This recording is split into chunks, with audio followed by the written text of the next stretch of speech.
ನಮಸ್ಕಾರ. ನಾನು ಸಿಗ್ಲಿ ಬಶ್ಯಾ, ಗದಗ ಜಿಲ್ಲಾ ಲಕ್ಷ್ಮೇಶ್ವರ ತಾಲೂಕು ಶಿಕ್ಷಣ ಗ್ರಾಮದ ಸಿಗ್ಲಿ ಬಶ್ಯಾನ.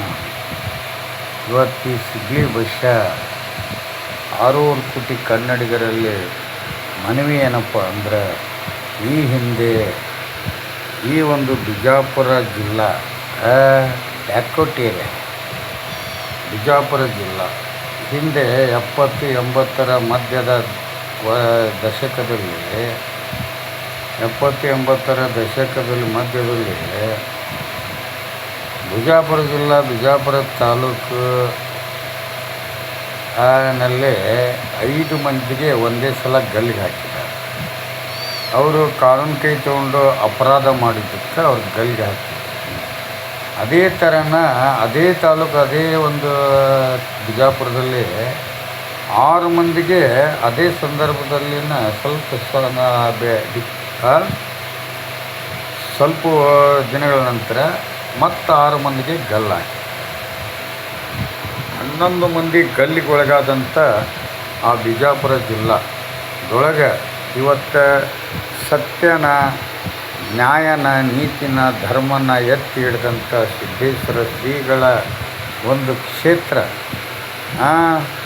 ಆ ಕ್ಷೇತ್ರ ಬಿಜಾಪುರ, ಆ ಕ್ಷೇತ್ರದೊಳಗೆ ಜನಿಸಿ ರಾಮ್ ರಹೀಮರ ಕ್ಷೇತ್ರ ಆದಂಥ ಬಿಜಾಪುರ ಜಿಲ್ಲಾದೊಳಗೆ ಜನಿಸಿ ಬಿಜಾಪುರ ಜಿಲ್ಲಾನ ಅಭಿವೃದ್ಧಿ ಮಾಡೋದು ಬಿಟ್ಟು, ತನ್ನ ಅಭಿವೃದ್ಧಿನ ಹಂಚಿಕೊಂಡು ಜನರ ಸೇವೆ ಮಾಡೋದು ಬಿಟ್ಟು, ಒಬ್ಬ ಪ್ರಜೆ ಅಂದರೆ ಅವ ಶಾಸಕ ಅಂದರೆ ಅವನು ಹೇಳ್ತಾನೆ, ಎಲ್ಲ ದೊಡ್ಡ ರಾಜಕಾರಣಿಗಳ ಜೊತೆಲಿ ಬೆಳೆದು ಬಂದವನಿಂದ ಅವನು ಇವತ್ತು BJP ಪಕ್ಷದಿಂದ ಅವನು ಹೊರಗೆ ಹಾಕಿದ್ದಾರೆ.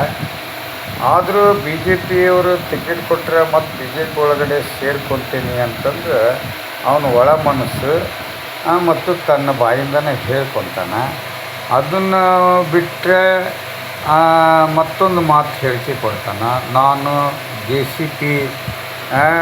JCP ಪಕ್ಷ ಕೊಡ್ತೀನಿ, ಯೋಗಿ ಆದಿತ್ಯನಾಥನ ಕಾಯಕನ ಕರ್ನಾಟಕಕ್ಕೆ ತರ್ತೀನಿ, ನಾನು ಪಕ್ಷ ಕಟ್ಟಿ ಎಲ್ಲ ಹಿಂದೂಗಳು ಓಟ್ ಪಡ್ಕೊಂಡು ನಾನೊಬ್ಬ CM ಆಗೇ ಆಗ್ತೀನಿ, 150 ಸೀಟ್ ಗೆಲ್ಲಂಥ ಧೈರ್ಯ ನನಗಿದೆ, ಎಲ್ಲ ಹಿಂದೂಗಳು ನನಗೆ ಓಟ್ ಹಾಕ್ತಾರೆ, ನಾನು ಸಾಬರ್ನ ಇಸ್ಲಾಮ್ದವ್ರನ್ನ ಹೊರಗೆ ಹಾಕ್ತೀನಿ, ಅವ್ರ ಓಟ್ ಅವಶ್ಯಕತೆ ನನಗಿಲ್ಲ ಅಂತ ಒಂದು ಸಲ ಅಲ್ಲ ಸಾವಿರಾರು ಸಲ ಹೇಳಿಕೆ ಕೊಟ್ಟಂಥ ಬಸವರಾಜ ಯತ್ನಾಳ್ ಅವನಿಗೆ ಹಿಂದೆ ಒಂದು ಹೇಳಿಕೆ ಕೊಟ್ಟಿದ್ದೆ ನಾನು, ನೀನು ನಿಮ್ಮ ಅಪ್ಪನಿಗೆ ಹುಟ್ಟಿದ್ದ ಕರೆ ಆದರೆ ಪಕ್ಷ ಕಟ್ಟು,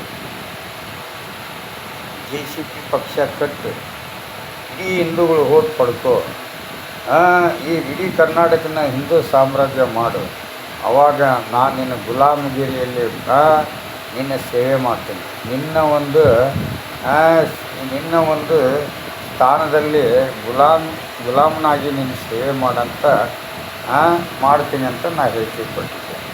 ಒಂದು ವೇಳೆ ನೀ ಪಕ್ಷ ಕಟ್ಟಕ್ಕಾಗಲಿಲ್ಲ, CM ಆಗಲಿಲ್ಲ ಅಂತ ಏನಾದರೂ ನೀನು ಬಿದ್ದರೆ ಮಗನೇ, ಈ ಸಿಗ್ಲಿ ಬಶ್ಯನ್ನ ಸೇವೆ ಮಾಡೋಕ್ಕೆ ರೆಡಿಯಾಗ. ಯಾಕಂದ್ರೆ ಜೈಲಿನಾಗ ನಾನು ಕೊಟ್ಟಂಥ ಕಾನೂನು ಸಲಹೆ ತಿಳ್ಕೊಂಡು ಎಷ್ಟೋ ವಿಚಾರಣಾ ದಿನ ಬಂದಿಗಳು, ಕೈದಿಗಳು ಈ ಸಿಗ್ಲಿ ಬಶ್ಯನ ಪ್ರೀತಿಯಿಂದ ಸೇವೆ ಮಾಡಿದ್ದಾರೆ. ಅದೇ ಥರ ನೀನು ಈ ಸಿಗ್ಲಿ ಬಶ್ಯನ ಮಾತು ಮೀರಿ ನಾನು ಕೊಟ್ಟ ಮಾತಿಗೆ ತಪ್ಪಿದೆ ಅಂತ ತಿಳ್ಕೊಂಡು ನನ್ನ ಸೇವೆ ಮಾಡೋಕ್ಕೆ ಸಿದ್ಧನಾಗು. ಇಲ್ಲ ಅಂದರೆ ನಿಮ್ಮ ಅಪ್ಪನಿಗೆ ಹುಟ್ಟಿದ ಮಗ ಆದರೆ ನೀನು JCP ಪಕ್ಷ ಕಟ್ಟಿ ನನ್ನಿಂದ ನೀ ಸೇವೆ ಮಾಡಿಸ್ತು.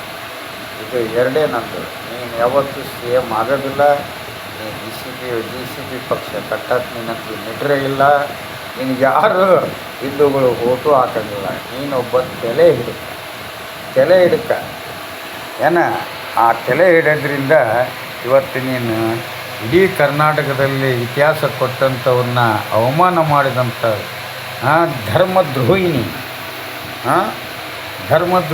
ಬಸವಣ್ಣವರು ಕೆರೆ ಹಾರಿದರು, ಹೊಳೆ ಹಾರಿದರು ಅಂತ ಹೇಳ್ತಿ ಕೊಡ್ತೀಯ.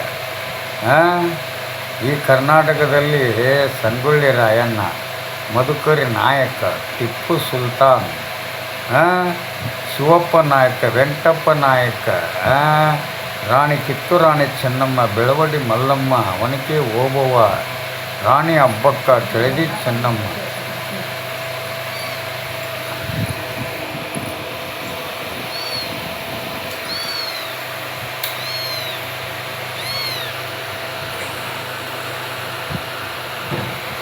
ಎಂಥವ್ರನ್ನ ಮುಂದೆ ಇಟ್ಕೊಂಡು ನೀನು ಛತ್ರಪತಿ ಶಿವಾಜಿ ಮಹಾರಾಜನ ಒಬ್ಬನೇ ನೀನು ಹೊಗಳ್ತೀಯಲ್ಲ. ನಾವು ಹಂಗಲ್ಲ, ನಾವು ಎಲ್ಲ ರಾಜರನ್ನು ಹೊಗಳೋರು. ಛತ್ರಪತಿ ಶಿವಾಜಿ ಮಹಾರಾಜನು ನಮ್ಮ ದೇಶದ ಒಂದು ಇತಿಹಾಸಕಾರ.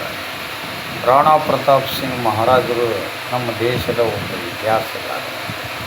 ಟಿಪ್ಪು ಸುಲ್ತಾನ್ ನಮ್ಮ ಕರ್ನಾಟಕ ಅಷ್ಟೇ ಅಲ್ಲ, ಭಾರತ ದೇಶದೊಳಗೆ ಪ್ರಪ್ರಥಮವಾಗಿ ಬ್ರಿಟಿಷ್ನವ್ರನ್ನ ಮಣ್ಣು ಮುಟ್ಟಿಸಿದಂಥ ಇತಿಹಾಸದ ಮಹಾರಾಜ ಯಾರಂದ್ರೆ ಅದು ಟಿಪ್ಪು ಸುಲ್ತಾನ್.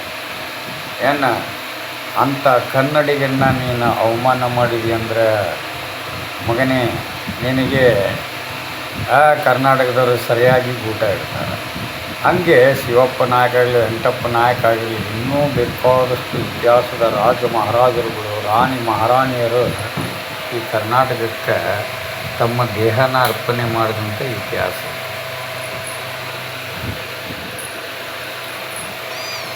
ಅದಕ್ಕೋಸ್ಕರ ನೀನು ಗೆಲ್ಲಲ್ಲ. ಯಾವ ಇದರ ಮೇಲೆ ಸತ್ಯ ಹೇಳೋದನ್ನು ನಾ ಹೇಳ್ತೀನಿ. ನಿನ್ನ ಪರ ಯಾರೂ ನಿಲ್ಲಲ್ಲ, ನಿನಗೆ ಸಪೋರ್ಟ್ ಯಾರೂ ಕೊಡಲ್ಲ, ನೀನು ಪಕ್ಷ ಕಟ್ಟೋಕ್ಕೂ ಆಗಲ್ಲ. ದೊಡ್ಡ ಭಿಕಾರಿ ನನ್ನ ಮಗ ನೀನು ನಿನ್ನ ಸ್ವಾರ್ಥಕ್ಕೋಸ್ಕರ ನೀನು ಬದುಕ್ತಾ ಇದೀಯ. ಜನರ ಈ ರಾಜ್ಯದ ಏಳಿಗೆಗಾಗಿ ನೀನೊಬ್ಬ ಶಾಸಕ ಆಗಿಲ್ಲ.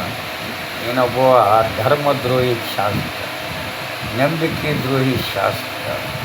ಇದು ಪ್ರತಿಯೊಬ್ಬರು ಅರ್ಥ ಮಾಡ್ಕೊಳ್ಳಿ. ಇಂಥ ನನ್ನ ಮಗನಿಗೆ ಯಾರು ಓಟ್ ಹಾಕಬೇಡಿ. ಮುಂದೆ ಇವನಿಗೆ ತಾನನ್ನು ತಾನು ಉಳಿಸ್ಕೊಳ್ಳೋಕ್ಕಾಗಲ್ಲ. ಇದು ಮಾತ್ರ ಸತ್ಯ ಹೇಳ್ತೀನಿ. ಇದು ಸಿಗ್ಲಿ ಬಸ್ಸನ ಒಂದು ಜಾತಿ. ಜೈ ಹಿಂದ್, ಜೈ ಕರ್ನಾಟಕ, ಜೈ ಕನ್ನಡ, ಜೈ ಶ್ರೀರಾಮ್, ಜೈ